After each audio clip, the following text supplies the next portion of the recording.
get ready for our next panel as we move forward to launch 2019 as the year of criminal justice reform. How you doing? You doing all right? I like the hair, girl. We are delighted to have this august panel. I'm going to try to convince the folk up front to let our DA come up and get her seat. And our moderator for this event is someone who many of you know very well. It's the Honorable Craig A. Washington. All right.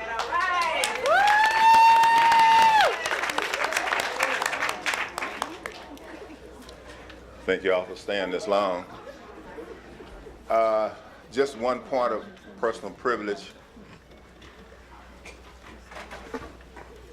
1969 was 50 years ago.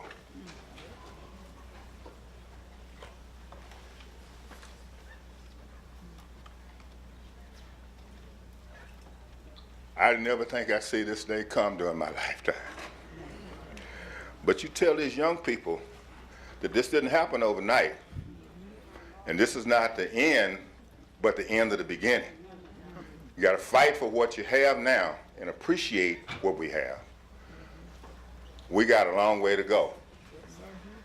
I'm happy to moderate, facilitate this wonderful panel. I would be remiss if I didn't say, according to what my mother taught me about good manners, that I'm going to take the gentleman out of order because he has to go. My mother, bless her heart, would make me do what she taught me to do, open doors for ladies and all of that, which still ought to be done by everybody, but Alex Bunning is going to come first because he has to go first. Come on up, brother. Speak from over there, over here. We'll do it right here. All right.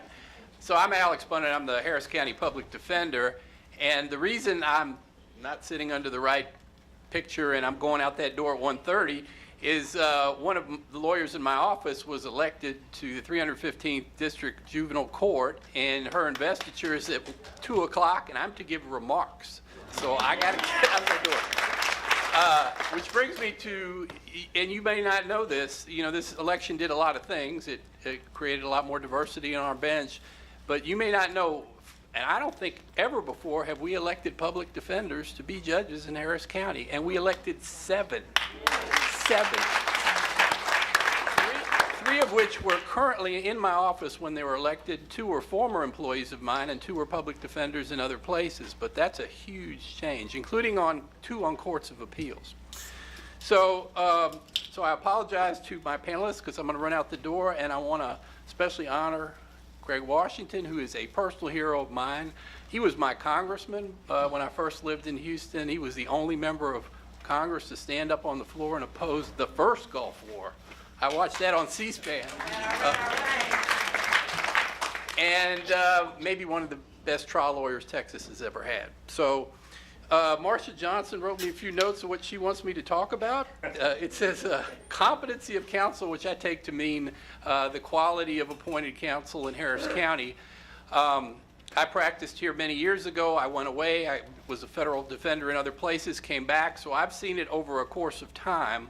When I first was here, yes, lawyers fell asleep during capital murder trials. And things have improved greatly. The Fair Defense Act, passed primarily by now Commissioner Rodney Ellis, then State Senator, has made huge differences. And so counsel is better. But the way I would kind of frame where we are today is leaving my office aside, which in 2013 was studied and found to provide better outcomes than both not only the private assigned bar but the retained bar. But leaving that aside, I would say the quality of appointed counsel in Harris County right now is you have about 20% of the lawyers who I would say are doing a really good job with what they've got to work with. They investigate their cases, they do research, they meet their clients, they do work that you would expect. You've got about 50% that are capable of doing that, but because of the culture of Harris County, they've allowed themselves, to be kind of cowed into not asking for more resources, not doing the extra, not meeting with their clients, not the kind of work you would want from somebody you went and paid to be your lawyer. They're all capable of doing it, but it's a culture we need to change. And then you've got about 30% who ought not to be doing it at all. I mean, they've either done it too long and they've done it the wrong way too long, or they never learned how to do it. And those are the people we need to remove from our list. Harris County has very stringent standards to get court appointments. You have to take a test. You have to have so many trials. There's no peer review of any kind, which I think is the best way to determine who's a good lawyer or not. I mean, you can try a lot of cases and try them all very poorly. You can pass a test. Every lawyer in Texas passed the bar exam. Doesn't mean they're a good lawyer. So there are things we can do to improve that. And it leads me into really our next thing about what's expanding the public defender's office. So I think there's room, and I think there is a welcome for an expansion of our office. Right now we take about 7% of all appointments. It's small, but I have been encouraged, and we recently had budget hearings, and I'm very hopeful that we're going to probably go up to about 20% in the next year. And in the next 5 years, about 30%. So we can kind of make up for those lawyers that ought not to be practicing and still include all the good lawyers and give them better support and help them and learn the culture of trying cases right. One of the things you do when you do that, and we're going to advocate for this, is something called managed assigned counsel. It's part of Texas law. They're doing it in Travis County now, except they're kind of doing it backwards because they didn't start a public defender's office first. Here in Harris County, what I want them to do is create a system of administration over these private assigned lawyers. So they're not going to a judge and asking for an appointment. They're not going to a judge and having them sign a voucher to get all their funds approved. They're going to a separate independent agency that has a mission of providing quality representation. So that's the next thing. And then the last thing is that I was put on here is about caseloads. Harris County has traditionally been terrible about giving private assigned counsel too many cases. A small group of lawyers would do way too many cases. Doesn't matter how good a lawyer you are. You have too many cases, you're not going to do them well. Our office has very strict caseload standards that we have to follow. And we have investigators on staff, we have social workers. Those are the things that take a good lawyer and make them a great lawyer. And that's really lacking in Harris County, and I think that system would help do that. Have good caseloads, have managed assigned counsel, and expand the PD's office. So I think I covered everything Professor Johnson put down there. Thank you, Alex. I know you all have noticed, it finally came to me that whomever planned all of this, excuse me, did a wonderful job of dovetailing the concerns. You can see, it's like a pie. If you take any one of them, it's sort of like going to law school. You only learn contracts, but then you see the same case a year later, and it's about something else. This stuff all blends in together because it's holistic. We're talking about the same people. We're talking about the same system. Every time that justice is done, we all win. Let me say that again. Every time that justice is done, we all win. Yeah. The police want good prosecution, fair prosecution. The judges, the citizens, we all want the same thing. We stand back sometimes at our vantage point and looking at it may be a little different, but at the end of the day, if someone goes to jail and they stay for whatever reason, or they get a lawyer who doesn't know what he's doing, and they plead out on something that should be dismissed, and they get probation, and they come back 6 months later, and they really do something that they're guilty of, they go to the penitentiary instead of getting the probation, because they played out on a case that they weren't guilty of. That's not fair. And people have sense enough to see that that's not fair. So what you all are in the midst of is in a great reformation of the system. You have the system's attention now. Not to say you didn't have it before, but you surely have it now, because most of these people are elected. They're elected, which means that they work for you. They work for the community. And if you want a fair system of justice, you got to go down there you can't just wait when little Johnny gets in trouble to go down to the courthouse. when you get a jury summons, obey it. Preachers ought to be talking about that in church. Preachers ought to be talking about it in church because that's fair for everyone, because all of us stand back and take a sigh of relief when the jury comes in with a decision that everyone knows is fair. So, Ms. Yanez Carrera has been a friend of mine for a long time. She was a small child at the time when I first met her. But she brings a unique perspective. I know you've looked at her curriculum vitae in the program. She's going to add another dimension to it, and then because the state gets to open and close, our district attorney is going to close out our session. Your floor, my dear. Well, thank you. What a privilege it is to be in a room full of incredible heroes like yourself, and in a room full of hope like all of you, and in a room full of commitment for not just reform, but transformative modifications that will not only benefit people now, but in future generations to come. So I want to say that in the 15 years that I have been doing this work, there's been lots of ups and downs. I've had the privilege of working in a wide range of states, and I've never seen an environment where the possibilities are endless.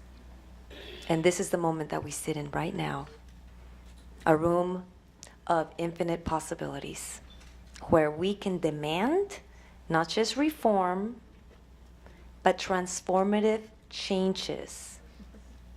We don't have to settle anymore. We don't have to compromise anymore. We know what the needs are. We feel the needs every single day. So let's make it happen. Nothing's holding us back. So we need to get out of our own way. We need to open our hearts and our minds.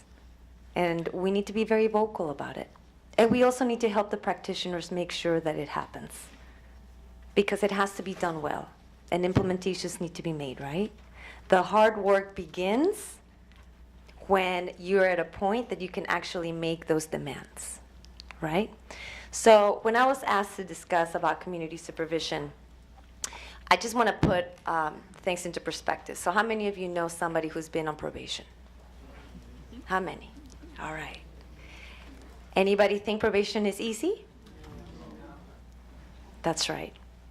Now, there's over 400,000 people under the control of the state in terms of community supervision. In Harris County, there's about 60,000 people. So the real question is, do we have the people that we need to have in probation?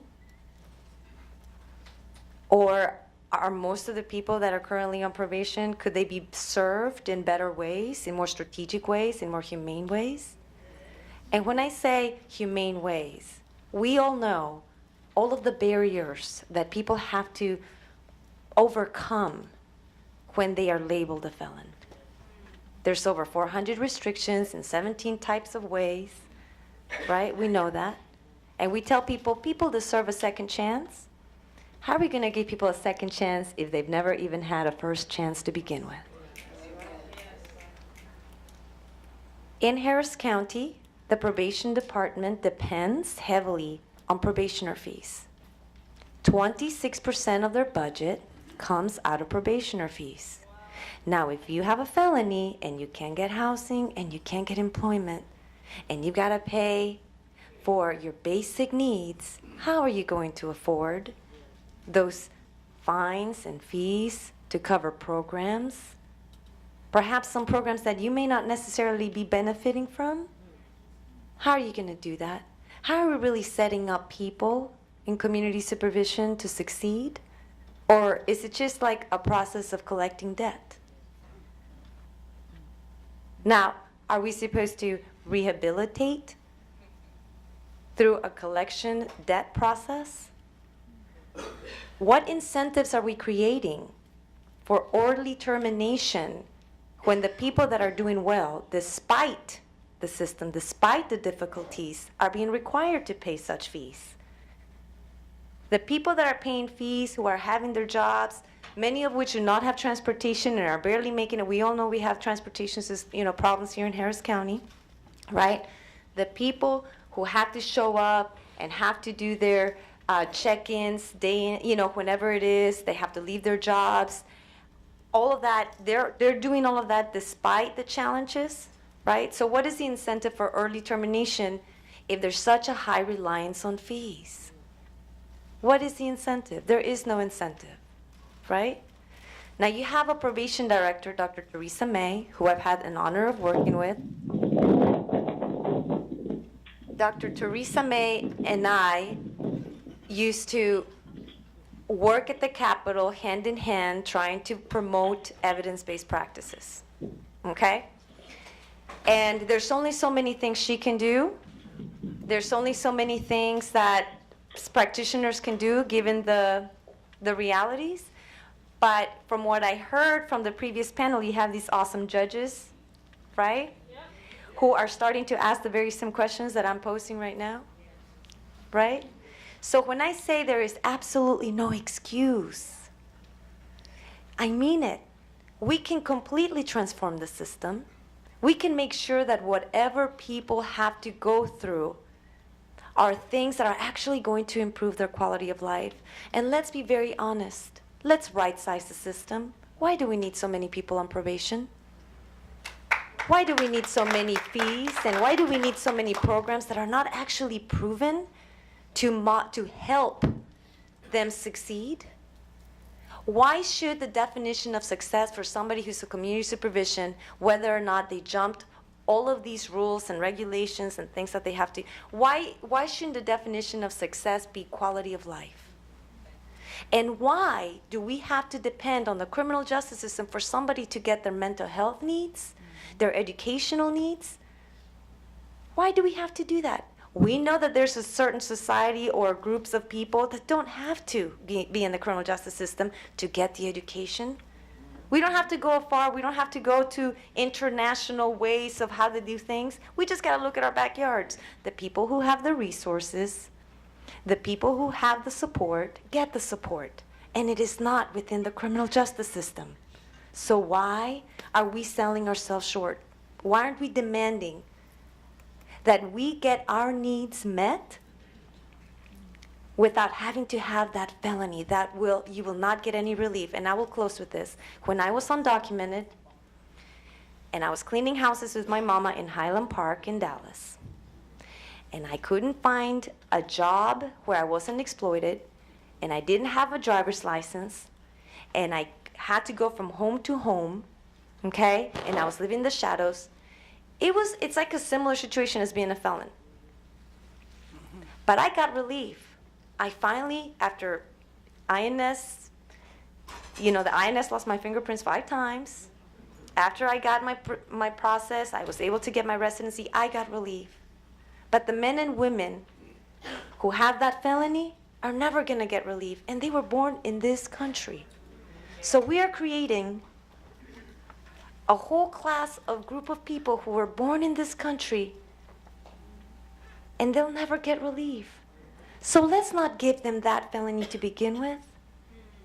Let's focus on making sure that we implement strategies that we know are proven to work in other jurisdictions to make sure that they can live up to their potential. So that's all I gotta say.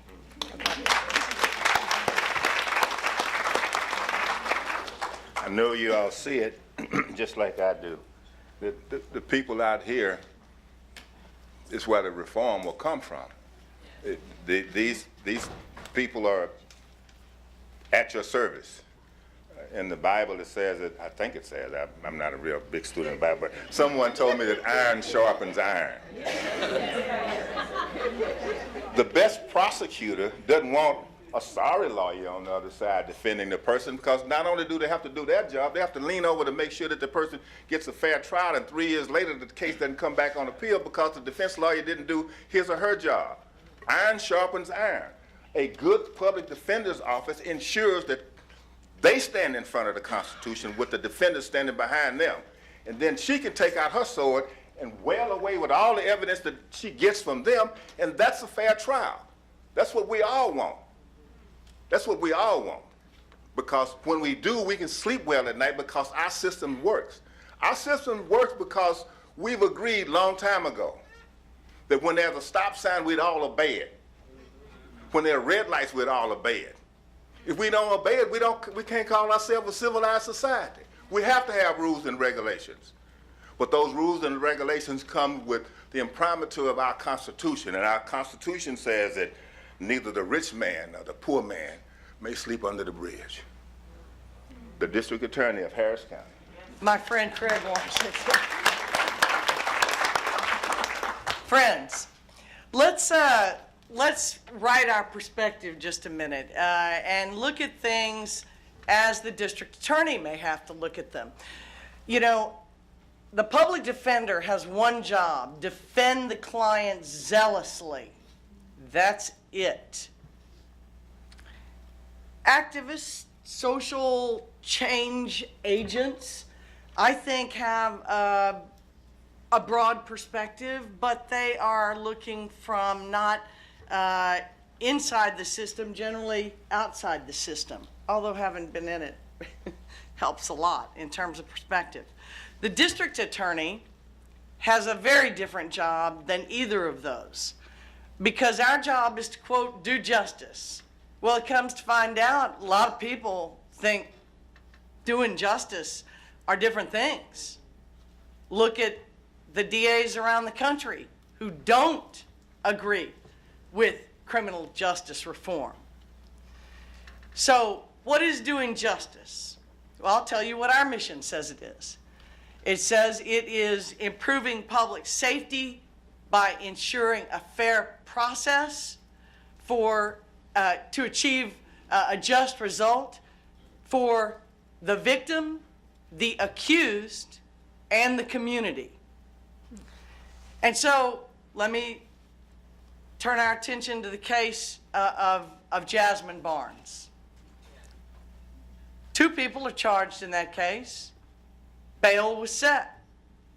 Some members of our community feel that while the defendants or the suspects or the accused may be entitled to bail, that it's just not fair that they're out, that child is dead.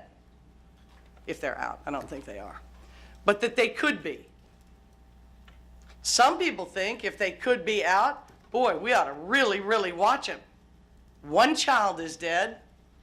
How many more must die? And some people, of course, will be interested in knowing what level crime the district attorney will pursue against those killers. So, from our perspective, we have to ensure that the public is safe, because in a democracy we have agreed it is a government that is an agreement of the people. We give the police the guns to protect us. We create the laws so that we live by order. So I am in total agreement, and I love hearing my friend Senator, Congressman Washington, who I grew up with, and the folks that he used to hang around with, like my dad, talk about the democracy, what it is. The power of a democracy is in the people. So when you heard Jules Johnson say that we like to leave issues to the community, it's not because I'm, it's because that's what the Constitution says. The power rests with people. So what charge should those fellas be charged with? Should they receive bail? When the bail is set, what should it be? Should there be conditions on it? How soon should they get a trial? How soon should Jasmine Barnes' family get a trial? How soon should the community that was endangered by those murderers get a trial? And what do we do to protect the rest of the community from not just them, but perhaps other associated members of the criminal organization that they may be affiliated with? So there is a balancing of interest in the criminal justice system, and there are roles that each of us play that are critical. But the district attorney is the check and balance on law enforcement. We decide, did they do it right? Did they have reasonable suspicion to pull the person over? Did the facts and circumstances, the evidence, did it merit probable cause to maybe see if a crime was committed? And did it rise to the level of charging? And why do we do that? Do you want your mom to be safe in her home when she sleeps at night? Do you want your teenage child to be safe when they get out of your car and walk into a school? So there are interests to balance. And, you know, in a democracy, I just want to keep our eye on the ball. We're responsible for fairness all the way through. We're responsible if the defense lawyer's not doing his job, Tarsha, if he's sleeping through the trial. We're responsible if the prosecutor doesn't know that the police are concealing the disciplinary record of an officer who used force multiple times and too much force. We're responsible if the community doesn't feel safe, and more importantly, if they aren't. So, as you look to the district attorney as a reformist, understand it's in all those categories. We are going to reform the way we handle defendants because everybody does deserve dignity and respect. And by golly, they have their constitutional rights. And here's the thing, in a democracy, either we all have rights or none of us have rights. So they must be appreciated and enforced, and we have the power to enforce it. If the police violate somebody's rights, we have the power the courts have the power to exclude the evidence, and we have the power to dismiss the case and go after the officer. So when I say power, what I really ought to substitute is responsibility, because that's the job. So it is very important when we look at reform to understand the roles and the obligations that the system provides. It preserves order in our community. It keeps us safe. But the community has to believe in the system, and when the system's not fair, it's not going to last. And if the justice system doesn't last and free press doesn't last, we won't have a democracy for long. So I want to talk to you with those things in mind very quickly about what I think about these things. Managed assigned defense, please. The more management, the better. Right. Oversight is good. Transparency is necessary. Why? So that we get fair representation and people's rights are preserved. That helps us, if the person is found guilty based on the evidence, preserve the conviction. You taxpayers, I don't think want to try that case over and over and over. It's wasteful and it's unfair. Competency of counsel, it's critical. Not every lawyer is dedicated to justice. All right, let's see your timesheets. You know, actions speak louder than words. So there's folks who talk a good game and will tell clients anything. Those of us in private practice know that any lawyer who says, I can absolutely get you off, you're going to be fine, all you have to do is give me your money, you know, run. Run. Run. They can't guarantee anything. None of us can. You know why? Because you decide at the end of the day. If there's not a plea of guilt and there's a trial, you all decide on the strength of the weakness of the evidence and the appropriateness of the punishment. And by the way, part of the reason Anthony Graves and I get along so well is when Anthony and I met, the very first thing that he talked to me about with regard to his case were the murdered victims. Not his own pain and suffering, but another family's pain and suffering that lost 6 people. That was a tragedy all the way around. Do you think we did any justice to Anthony's family by incarcerating, to the victims' families by incarcerating the wrong person? So, competence counsel is everything. Prosecutorial overcharging, it happens. And it doesn't just happen in other jurisdictions. It can happen here. But I will tell you that we have a unique way of charging. We don't just leave it to the police. In most areas, people can sit in jail some time while police investigate, pull the case together before it's ever presented to a lawyer, much less a court. Here it happens within 24 hours if it's a misdemeanor and 48 hours if it's a felony. I suggest that's an improvement. Why? Because the public is protected in that way and the individual accused is protected that way. Terms and conditions of probation. The evidence, the data shows us that we are encumbering people with lengthy probations, too many conditions, and that it wastes a lot of taxpayer money. Now, do you want to urine test somebody who's got a drug problem every couple of weeks like our judges sometimes used to do, to try and catch him with the intent of violating his probation so you can send him to the pen? Or do you want rape kits tested? Because I want rape kits tested. I want DNA tested. This costs money. It costs your money and my money. And there's only so much. Government, we are in a time of finite resources, which brings me to expanding the public defender. Absolutely. I told Commissioners Court a week ago, without ever talking to Alex, I believe in what they do. And I seek an expansion of them. But I was there to seek an expansion of the district attorney's office. So that I can get more convictions? No, so that I can get less. It takes people to divert folks. When you hear things in criminal justice like automatic expunction, think unfunded mandate. There's no automatic in the criminal justice system.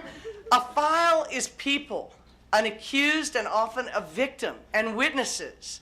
And to deal with those people individually, the way justice demands we do, we can't have prosecutors with caseloads of 900 cases. Come on, folks. We've had 2 lawyers break down under those circumstances. It's not fair to the employees, but it's, bye Alex. It's definitely not fair to the accused. So I'm for expanding him, but I gotta worry about expanding us because our lawyers can't maintain these caseloads and they're not fair to anybody, especially the accused. Finally, recommended reforms. Well, we're working on everything, but here's what you're going to see this year. Juvenile justice reform. Bail reform. Right now, we file about 11,500 cases a year. A lot of them, 40%, happen in schools. We met with all the superintendents. Let's quit criminalizing growing up. Community courts, community punishment and roundtables. This is more the way to go in the schools and outside of the schools with these minor offenses for young people, and even some of the more serious offenses. All right, you're going to see that. Also, I think everybody knows that 100,000 crimes aren't committed by 100,000 people. They're committed generally by a small group of people.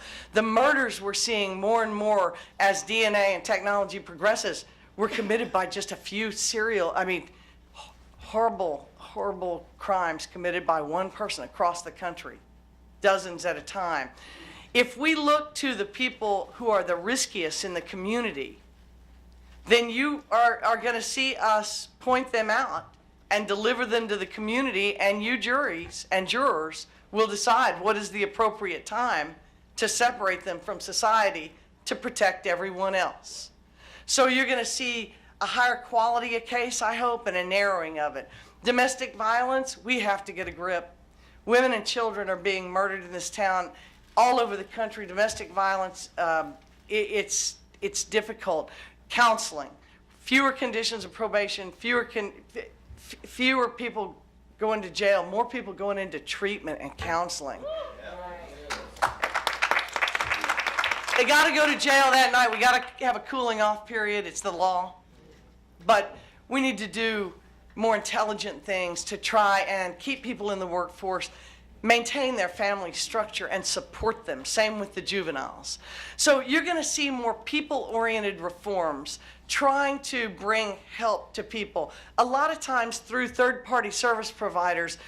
Hey, the DA's office, we're not trained social workers, although we are employing more and more. The rise of the non-lawyer professional in DA's offices so that we can accomplish diversion of drug offenders into treatment, mentally ill people into treatment, and families and into counseling. Okay, this takes money. This means a redirection of funding. So this is my challenge to all the folks challenging me, just like I challenged Commissioners Court last week. To do more, we have to be adequately funded. Do not settle for lip service. I won't. I'm telling. Okay, if we're not funded, bail reform, I am all for it. We need to settle this lawsuit. They wasted $10 million. We could have made a fair and safe system with that money, and now we will. But The devil is in the details. You ask people about operations, because it's one thing to ask questions, it's another to offer good ideas, but come on down and help us do it, because it's where the rubber meets the road. That's why I know about half of you in this room, you already do that. You're helping. You're showing up at meetings, you're showing up at the courthouse, you're involved in cases, you're sending us information, you're supporting our reforms even in the face of criticism, and it's appreciated. But this is going to take all of us, every one of us. And the big problem with a democracy is that it's voluntary, right? And what happens when you have programs run by volunteers? So, yes, we are dedicated public servants, but this democracy depends on you and me. Thank you, Senator. Thank you, Madam District Attorney. The torch has been passed from these folk up here to the folk out there. And now we'll take some questions. You have any questions for? Not yet, so please, oh, wait a minute. I'm sorry, we do have some on cards right here. I was looking on our social media There was feed. one about expunction, I think, that may have been appropriate to put in at this time. Not to say, don't take it out of order with the others, just if it works its way in. It just so happens it's right here in my hand. Question in relation to the jail diversion program. Do we, the legal department, have a pathway to expunge these charges from the victim's criminal record? The accused criminal record. Yes. Correct. For pretrial diversion, which we have greatly expanded for drug offenders, and we intend to expand more so long as we have the treatment programs and the funding to help them get better. We need to expand that diversion more. And in the meantime, I don't want to convict him. I just want to make sure, I want to get those programs. So you can expunge your record if you have a pretrial diversion, which is an agreement between the prosecutor and the defense counsel or the accused to do a few things, get into treatment, go to counseling. The pretrial diversions are going to be shorter, and they are going to have, I think, fewer conditions, and we are going to do more of it. Again, we're going to have personnel to do that. And the reason I want to do more is because we don't need to saddle people. A criminal conviction in 2019, even for possession of marijuana, is a lifelong disclosure, and it hurts people's opportunities, and it limits their futures unnecessarily. So we've got to keep people in the workforce. We've got to reform those laws. It's got to happen in Austin. Thank you. Judge Mark Kent Ellis and I, man whom I respect as much as any judge I've ever tried a case before, and I've tried cases all over. If you're pardon the person, when you stand up as a defense lawyer and you're picking a jury, it's my view, and I've never been anything other than a defense lawyer, that most jurors look at you with a little bit of suspicion because they think that you're there to, quote, get the person off. If the same information about presumption of innocence and stuff like that comes from the judge, I can sit there and just chill, because they believe it when the judge says it. He's the only judge that I've ever gotten a copy of his voir dire examination and kept it to use it, because that's how fair all judges ought to be, in my opinion. Not to say I've tried cases before a lot of judges, but anyway, I just wanted to call him out and then segue into the point that we were discussing about expunction. The legislature made it much too complicated, so I want y'all to think about some stories and some experiences that you may have heard from someone about the difficulty in trying to get that record either non-disclosed or expunged, because as Ms. Ogg just said, it follows a person down the road. It just so happened that God had someone call me on the telephone yesterday or the day before. Lady asked me, I don't practice law anymore, I just sit around the office and fool with people on Facebook, but anyway, I've been in Facebook jail for 30 days. She asked me, there was a job application, and a question on the job application was, have you ever had an expunction? That's against the law. The purpose of an expunction is so you don't have to talk about it. So I'm sure there are other examples. That's an area of reform that you all can help move forward to get something done about. We don't need to know the name of that person or anything like that, but all these pieces are coming together, don't you see, to make this, and we didn't just start yesterday. I mean, I'm giving credit to all the judges back in the 80s and the 90s and the 70s. This is a continuum, but we're here now, and it's time for you all to take control, and people who are sitting here listening to you and telling you to open arms, bring me your ideas, because reform means that we want the system to be better for everyone forever. You know what's the easiest way of not having to have an expungement? What? Not having a felony? Right. And I say that because there's programs nationwide like LEAD, which you're very familiar with and other people are very familiar with, where you get to the root causes of what's leading people in and out.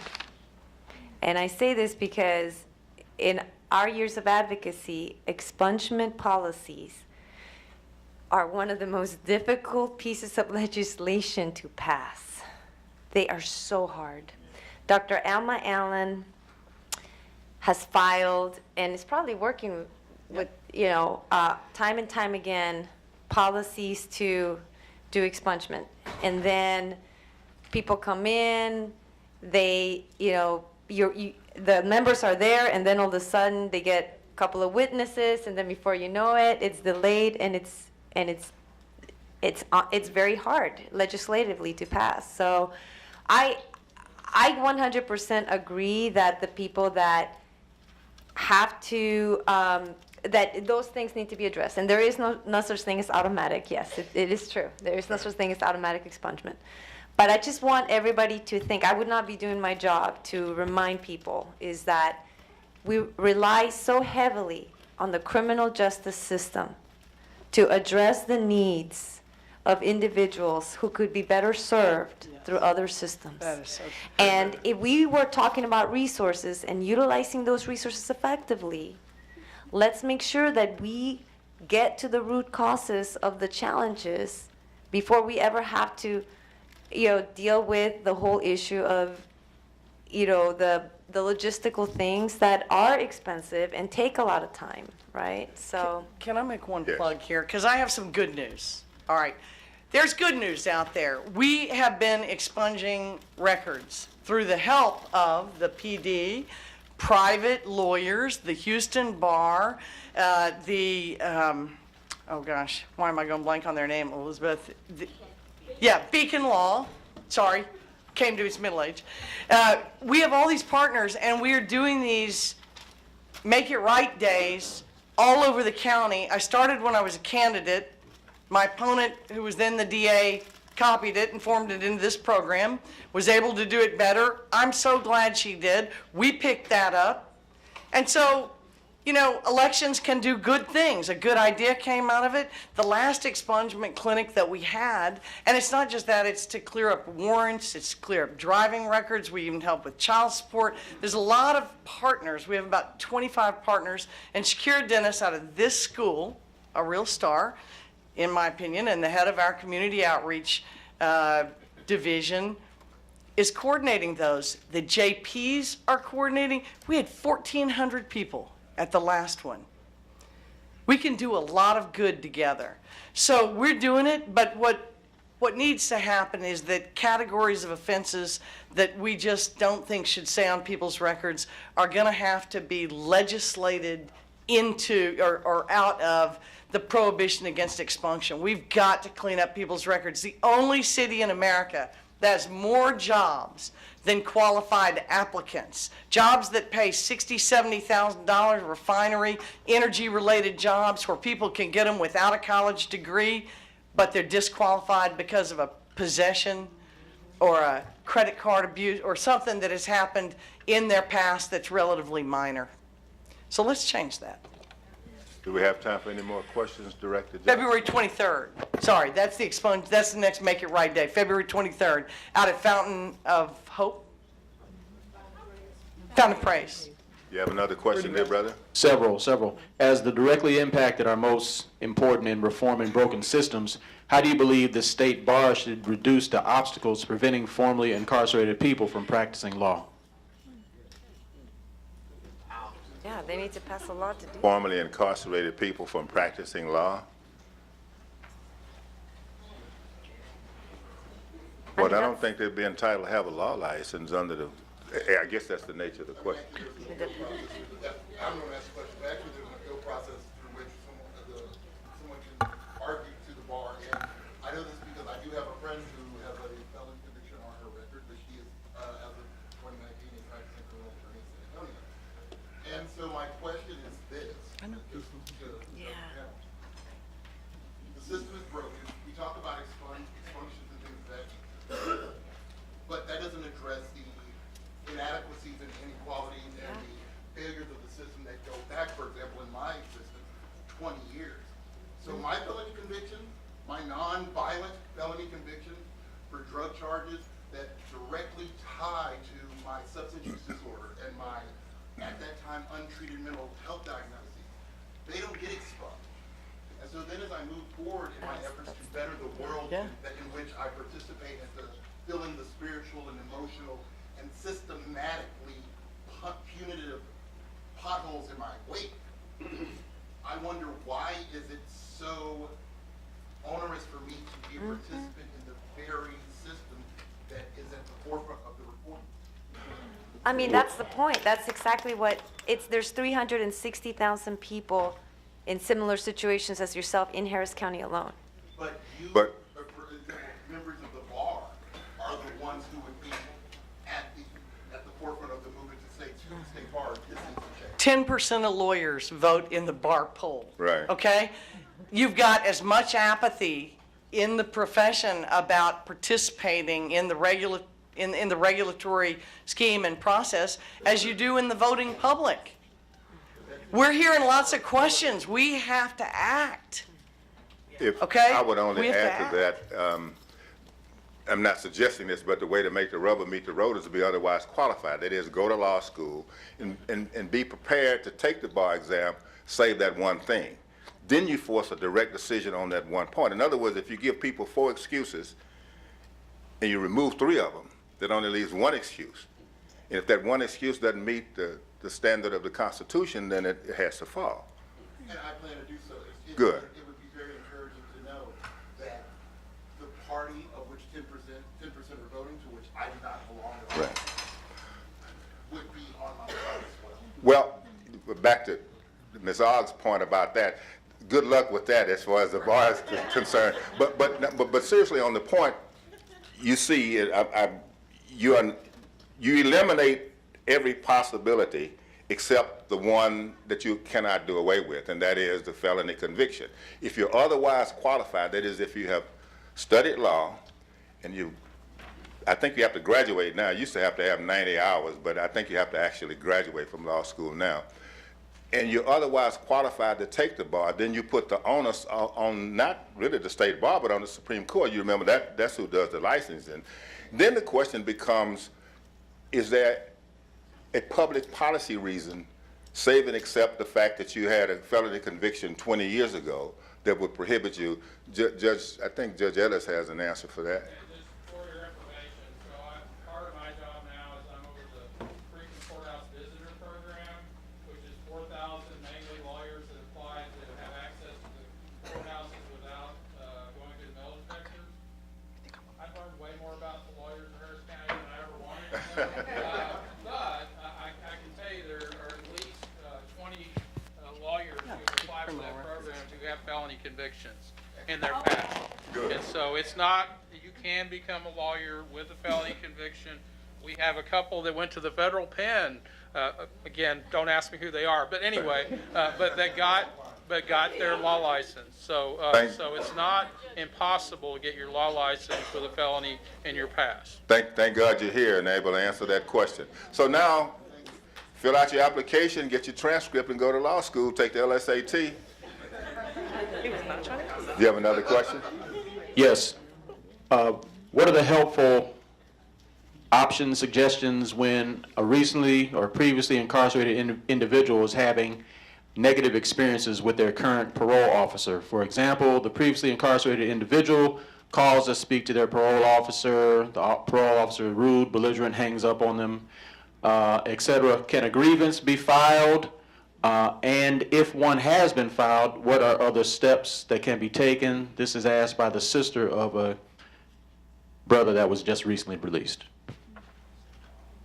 You know the answer? Yes, I think, first of all, we're public servants, we work for you. Right.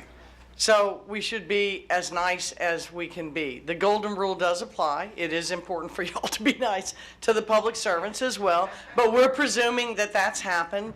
So I'm always for filing a complaint with that agency, but you can also call your elected official, from your city council person to your congressman or congresswoman. They may not be over parole, but they can reach the people who are, and somebody can be addressed in that fashion. I would say don't give up on it, to whomever the person is that applies to their relative. Good thing about the invention of these phones and things like that now, you can, 20 years ago, you couldn't prove a lot of things because the person in that position of authority is going to have the presumption of credibility on their side. But now that you can record both audio and video, make a record of it and file a complaint. I know that probably puts a person in a constrained position because they may feel that their relative may be put upon by this person, but as Ms. Ogg said, public servants are exactly that. They serve the public. Sometimes they need to be reminded of that. But you shouldn't be afraid to stand up for what you believe in, even if it means that you put yourself in jeopardy, because if you don't, then the next person behind you will suffer the same consequences. I'd like to make a statement. Yes, ma'am. I want to thank the district attorney. This is your second time on my campus this week. Thank you, Ms. Provost. And I want to thank you for whenever we call you to come out to our community, you don't give me no lip service. You just say what time and when. And we just want you to know we appreciate you. Thank you. Join me in thanking the panel. We're out of time. Thank you very much. Leave me.